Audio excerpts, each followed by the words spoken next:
Saudara kaum muslimin yang dirahmati Allah sekalian, diminta saudara-saudara berhenti daripada berkata-kata tatkala hadis sedang berkhutbah. Karena menurut tujuan Rasulullah Shallallahu Alaihi Wasallam yang telah diriwayatkan oleh Abu Hurairah radhiyallahu anhu bermaksud, pada siapa berkata-kata tatkala berkhutbah, Allah memperingatkan sahabat dan mengingatkan dia saya sekalipun disyair istilah malas supaya selalu akhirnya itu adalah diam mendengar dengan taat betul dari perkataan di dunia dan di akhirat insyaallah.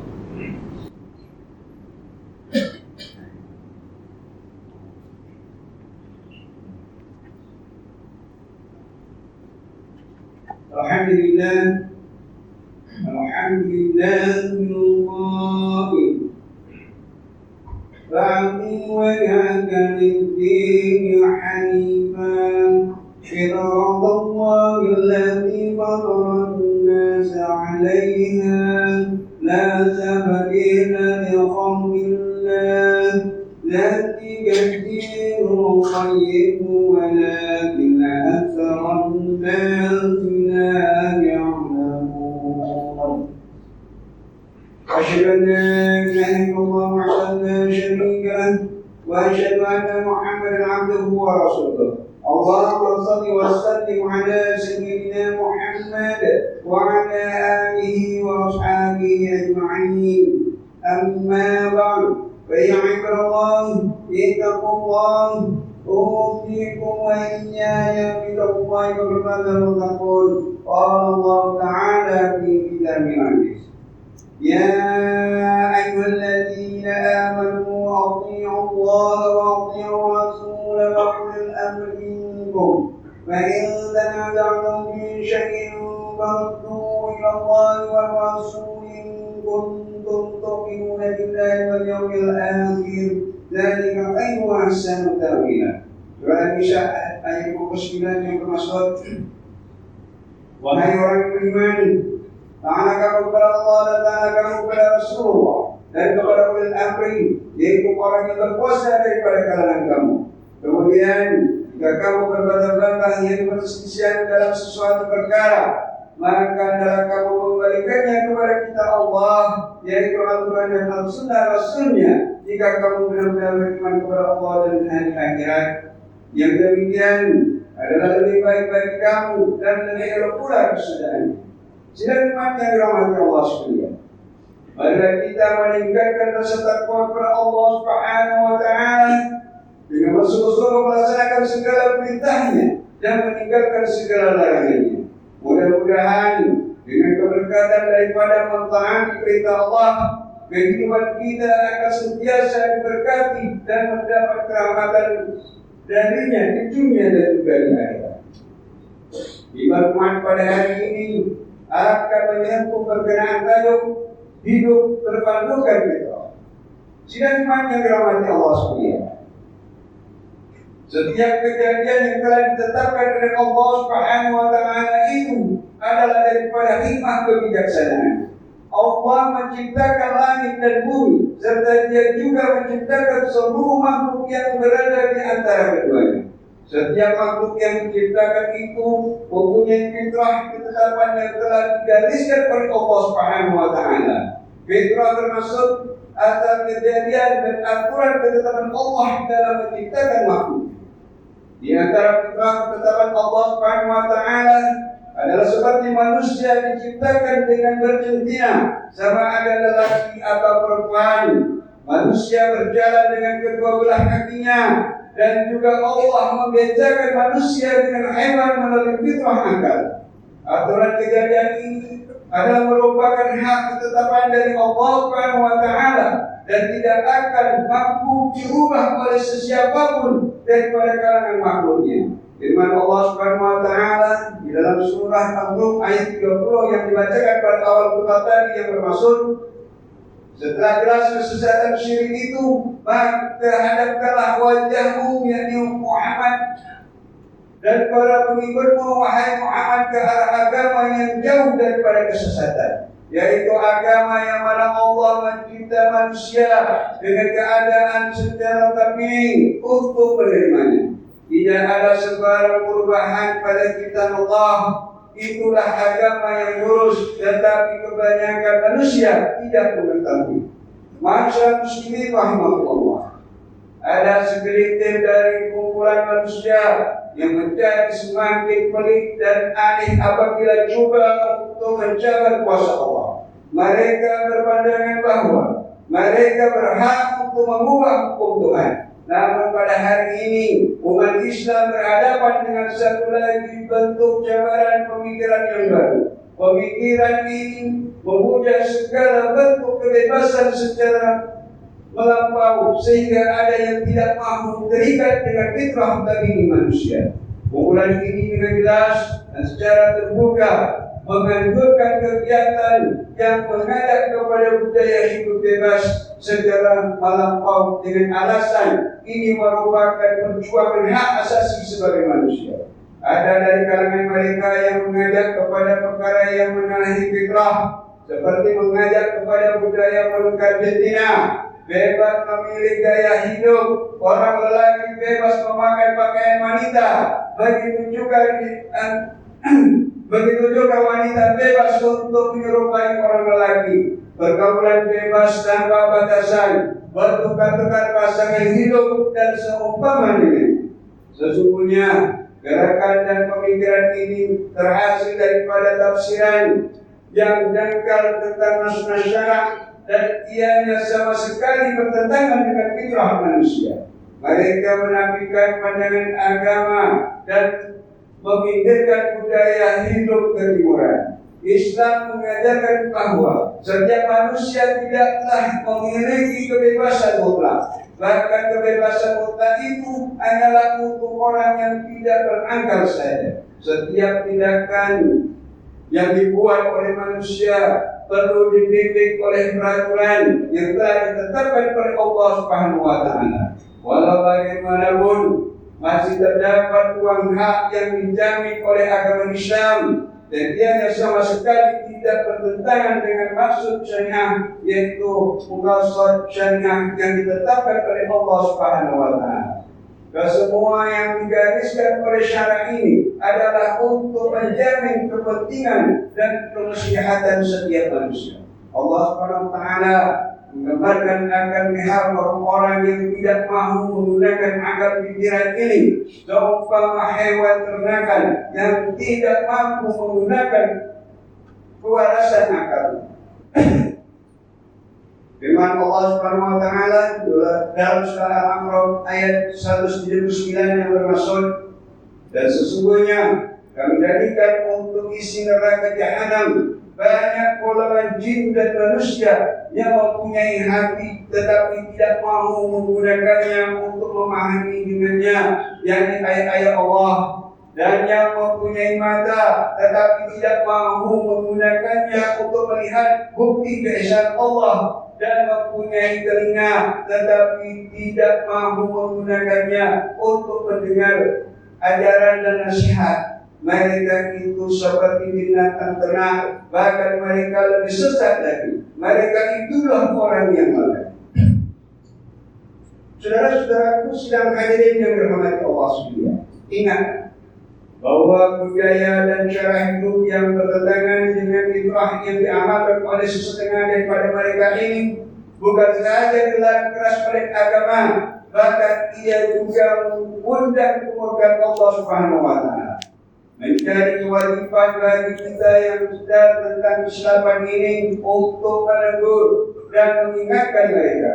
Sekiranya kita membiarkan perbuatan mereka dan berdiam diri, maka tidak mustahil Allah Subhanahu wa taala sendiri yang akan menurunkan ujian sebagai satu bentuk teguran dan ingatan kepada kita semua. Dalam sebuah hadis yang diriwayatkan daripada Sayyidina Ali radhiyallahu anhu, beliau pernah mendengar Rasulullah sallallahu alaihi wasallam bersabda yang bermaksud, sesungguhnya Allah tidak mengadab keseluruhan masyarakat yang ada atas sebab perbuatan sebahagian daripadanya. Sehinggalah apabila mereka melihat Kemungkaran yang terzahir itu lalu mereka berdiam diri, sedang mereka mampu untuk mencegahnya. Apabila berlaku hal keadaan sedemikian, maka Allah Subhanahu wa Ta'ala akan timpakan keseluruhan kaum tersebut dengan azab. Sidang umat yang dirahmati Allah sekalian.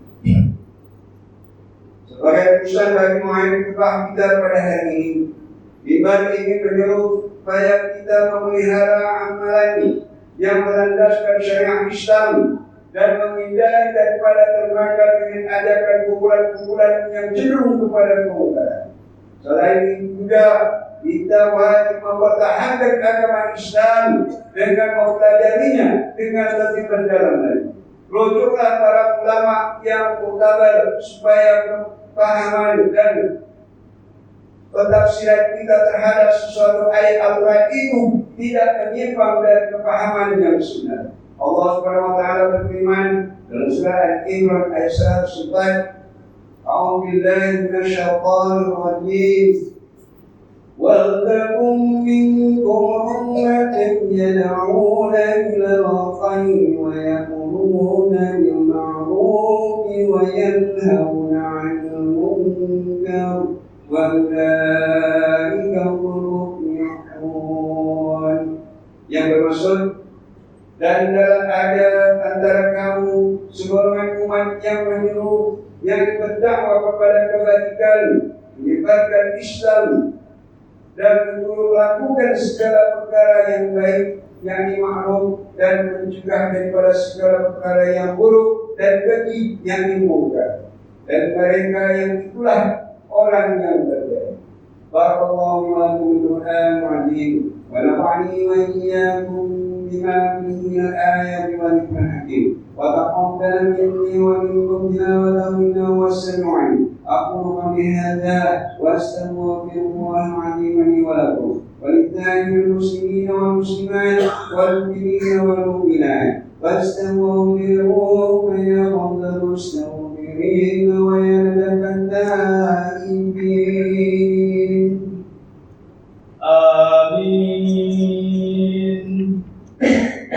يا موفق الطائعين وفقنا لطاعتك أجمعين وتوب علينا وعلى المسلمين واغفر ذنب من يقول أستغفر الله العظيم أستغفر الله.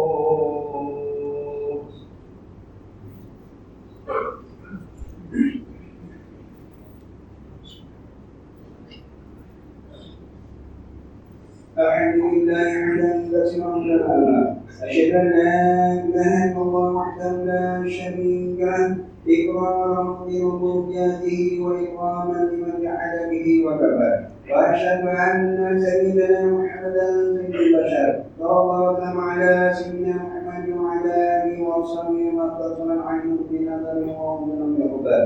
أما بعد فيعن الله اتقوا الله فيما أمر واتقوا ما نهاكم عنه والجهل. Wahai Allah, ingatlah bahwa dunia ini adalah tempat tujuan untuk sementara. Akhirat itu adalah sebenar-benar tempat yang kekal untuk selama-lamanya. Oleh itu, marilah kita bertakwa kepada Allah untuk mendapatkan kebahagiaan serta menyelamatkan diri daripada siksa api neraka. Allah berfirman dalam surah Al-An'am ayat 26, Inna Allah malaikatahu yusalluna 'alan nabi ya ayyuhalladzina amanu sallu 'alaihi wa sallimu taslima. Yang bermaksud, sesungguhnya Allah dan malaikat yang bersalawat yang memberi segala penghormatan dan kebaikan kepada Nabi Muhammad SAW. Wahai orang yang beriman, berselawatlah kamu kepadanya serta ucapkanlah salam sejahtera dengan penghormatan yang sepenuhnya. Allahumma salli wa sallim ala sayyidina Muhammad wa ala ali sayyidina wa maulana Muhammad. Marilah kita bermohon kepada Allah Subhanahu wa Ta'ala, semoga Allah meridai kalimat perkara Rasulullah sallallahu alaihi wasallam, yaitu Sayyidina Abu Bakar As-Siddiq radhiyallahu anhu, Sayyidina Umar bin Khattab radhiyallahu anhu, Sayyidina Utsman bin Affan radhiyallahu anhu, dan Sayyidina Ali bin Abi Thalib radhiyallahu anhu. Dan sahabat-sahabat baginda yang sama-sama berjuang menegakkan agama Allah yang Maha Suci ini radhiyallahu anhu. Seterusnya kepada bapak saudara dengan kita Sayyidina Hamzah dan Sayyidina Abbas radhiyallahu anhuma, cucu dan baginda Sayyidina Hasan dan Sayyidina Husain radhiyallahu anhuma, putri-putri baginda Sayyidatina Fatimah Zahra dan lainnya radhiyallahu anhuma, istri-istri baginda Sayyidatina Khadidah, Sayyidatina Aisyah dan lain-lainnya radhiyallahu anhuma, kepada sekalian keluarga, sahabat-sahabat ibu-ibu sahabat radhiyallahu anhum, dan yang menuju mereka itu dari semasa ke semasa hingga hari kiamat. Allahumma maghfir muslimin wal muslimat wal mu'minin wal mu'minat al-ahya'i minhum wal amwat. Ya Allah, ampunkanlah sekalian kaum muslimin dan muslimat, mukminin dan mukminat, sama ada yang masih hidup ataupun yang telah meninggal dunia. Ya Allah, peliharakanlah akidah kami yang melandaskan akidah sunnah wal jamaah aliran aman syakirah dan al-akhiriyah. Ya Allah, pelihara, lindungi, jauhi, dan selamatkanlah apalagi kiranya diri kami ini, zuriat keturunan kami, keluarga kami, dan umat Islam keseluruhannya daripada apa juga bala dan bencana, wabak dan penyakit, segala mara bahaya, kesusahan dan keburukan. Ya Allah, kurniakan kemuliaan dan kesejahteraan kepada mereka yang berjihad dan menangkapkan hartanya ke jalan-Mu, seperti pembayar-pembayar zakat, pewakaf-pewakaf dan seumpamanya. Ya Allah, kurniakanlah taufik dan hidayah, kekuatan, kesejahteraan dan pertolongan kepada ketua-ketua negara Islam dan raja-rajanya. Khususnya kepada Abdul Hamid bin Salim Syar'ani, Sultan Ibrahim Al-Manhum Sultan Iskandar, Sultan yang dipertolong bagi negeri dan jejak Johor Darul tadi. Kepada Raja Zaid Sofia bin Al-Manhum Sultan Ibn Shah, Permaisuri Johor, kepada Tunku Ismail bin Sultan Ibrahim, Tunku Mahkota Johor, dan Tuan Besar Fadilah binti Mustamam, para putra-putra dan putrinya, kerabat-kerabat raja dan raja sekalian. Allahumma inna al-Islam wal muslimin, wa adlan al-mawtan al-insaniyat wal musyrikin, wa kullu man wa'atum lid-din. Allahumma bantu al-muslimin, wa bidayna 'al-madin, wa asfasam al-tuni, wa ja'alna hadal balada amina mutma'inna rahiya wa sayyira bilal muslimin. Amin ya rabbal alamin. Allahumma taqulna wa dhurriyyatina wa usulna وعن جنة الأبرار يا عزيز يا غفار يا رب العالمين. ربنا هب لنا من أزواجنا وذرياتنا قرة أعين واجعلنا للمتقين إماما. ربنا اغفر لنا ولإخواننا الذين سبقونا بالإيمان ولا تجعل في قلوبنا غلا للذين آمنوا ربنا إنك رؤوف رحيم. ربنا آتنا في الدنيا حسنة وفي الآخرة حسنة وقنا عذاب النار والحمد لله رب العالمين. عباد الله، إن الله يأمر بالعدل والإحسان وإيتاء ذي القربى وينهى عن الفحشاء والمنكر والبغي يعظكم لعلكم تذكرون. واذكروا الله العظيم يذكركم واشكروه على نعمه يزدكم ولذكر الله